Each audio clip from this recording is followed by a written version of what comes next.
जय हिंद बच्चों। मैं संतोष राजौरा संस्कृत की कक्षा में आपका स्वागत करती हूँ। प्रिय बच्चों, मुझे उम्मीद है कि आप अपनी पढ़ाई अच्छे से कर रहे होंगे। तो आइए बच्चों, आज हम संस्कृत व्याकरण के शब्द रूप को पढ़ेंगे। बच्चों, इस विषय में पढ़ने से पहले हम शब्द रूप से संबंधित विभक्तियों का अध्ययन करेंगे। तो देखिए, ये है हमारी विभक्तियाँ। ये है प्रथमा विभक्ति, द्वितीय विभक्ति, तृतीय विभक्ति, चतुर्थी विभक्ति, पंचमी विभक्ति, षष्ठी विभक्ति, सप्तमी विभक्ति, संबोधनम। ध्यान दें कि संबोधन का प्रयोग संज्ञक शब्दों के साथ किया जाता है, जैसे हे बालक, हे राम, हे देव इत्यादि। तो बच्चों, शब्द रूपों से संबंधित विभक्ति का अध्ययन करने के बाद हम कारक शब्दों का अध्ययन भी करेंगे। ये है हमारे कारक। ठीक है, देखिए, प्रथमा विभक्ति का कारक होता है कर्ता कारक, द्वितीय विभक्ति का कर्म कारक, तृतीय विभक्ति का करण कारक, चतुर्थी विभक्ति का संप्रदान कारक, पंचमी विभक्ति का अपादान कारक, षष्ठी विभक्ति का संबंध कारक, सप्तमी विभक्ति का अधिकरण कारक, संबोधनम विभक्ति का संबोधन कारक। तो इस प्रकार बच्चों हमने विभक्ति के साथ कारक को पढ़ा। तो इन कारक के कारक चिन्ह भी होते हैं। ये हैं हमारे कारक चिन्ह। देखिए, जैसे प्रथमा विभक्ति कर्ता कारक का चिन्ह है ने, द्वितीय विभक्ति कर्म कारक का चिन्ह है को, तृतीय विभक्ति करण कारक का चिन्ह है के द्वारा, चतुर्थी विभक्ति संप्रदान कारक का कारक चिन्ह है के लिए, पंचमी विभक्ति अपादान कारक का कारक चिन्ह है से, यानी कि अलग होना।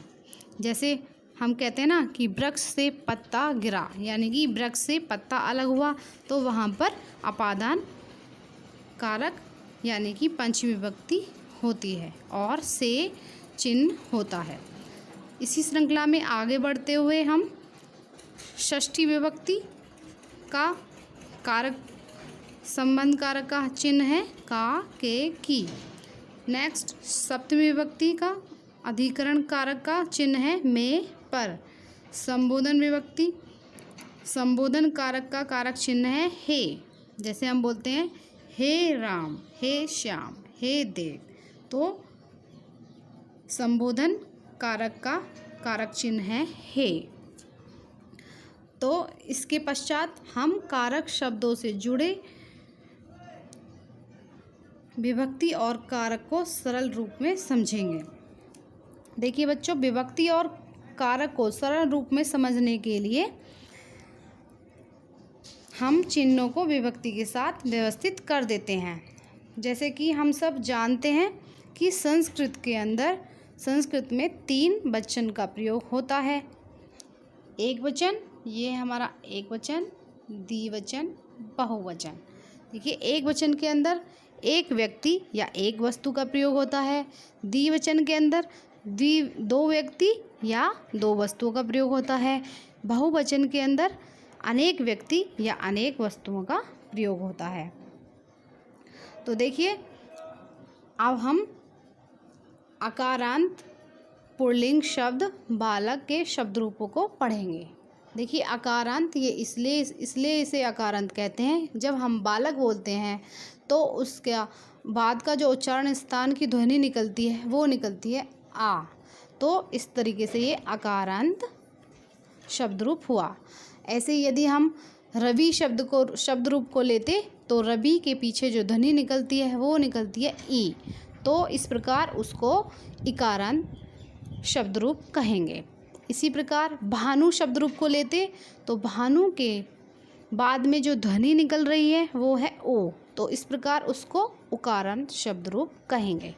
तो स्टूडेंट्स, चलिए हम आगे बालक के शब्द रूपों को पढ़ते हैं। देखिए, प्रथमा विभक्ति में देखेंगे बालकः, बालकौ, बालकः।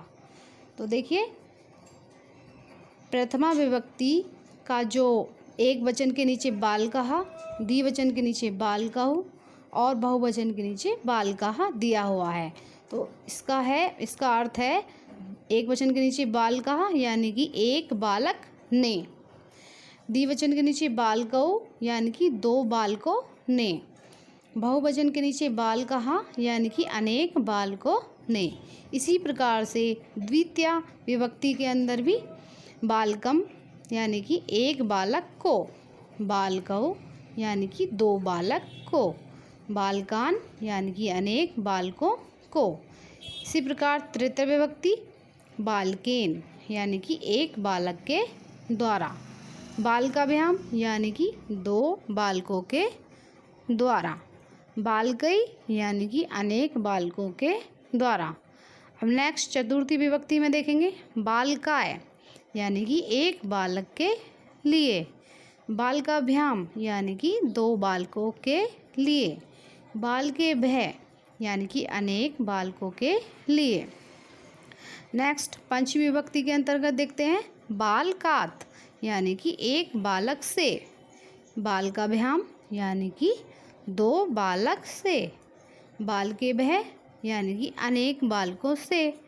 इसी श्रृंखला में आगे बढ़ते हुए षष्ठी विभक्ति में देखेंगे बालकस्य यानी कि एक बालक का या के की, बालकयो यानी कि दो बालकों का, बालका नाम यानी कि अनेक बालकों का।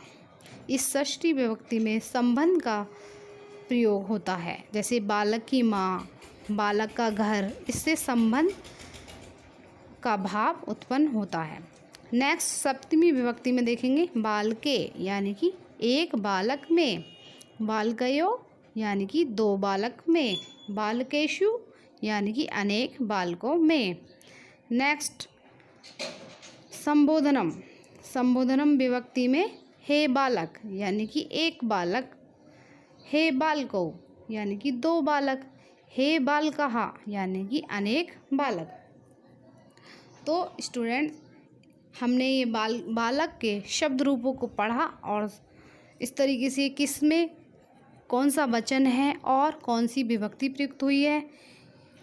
इसी तरीके से हम देखिए एवमेव नृपदेव राम पितामह पंडित इत्यादि नाम आकारांत पुल्लिंग शब्दानाम रूपाणि भवन्ति। इसका अर्थ यह है कि इसी प्रकार हम देव, नृप, राम, पितामह, पंडित आदि को आकारांत पुल्लिंग शब्द रूप होते हैं, आदि पुल्लिंग शब्द रूप होते हैं। यानी कि इस तरीके से हम ये सब शब्द रूपों को भी प्रयोग कर सकते हैं। तो विभक्ति और कारकों की यह व्यवस्था लगभग सभी प्रकार के शब्द रूपों में प्रयुक्त की जा सकती है, यानी कि सभी प्रकार के शब्द रूपों में प्रयोग की जा सकती है। तो स्टूडेंट्स आज हमने शब्द रूपाणी आकारांत पुल्लिंग शब्दों को, बालक के शब्द रूपों को पढ़ा और समझा। आप भी इसे पुनः समझेंगे और दोहराएंगे। धन्यवाद।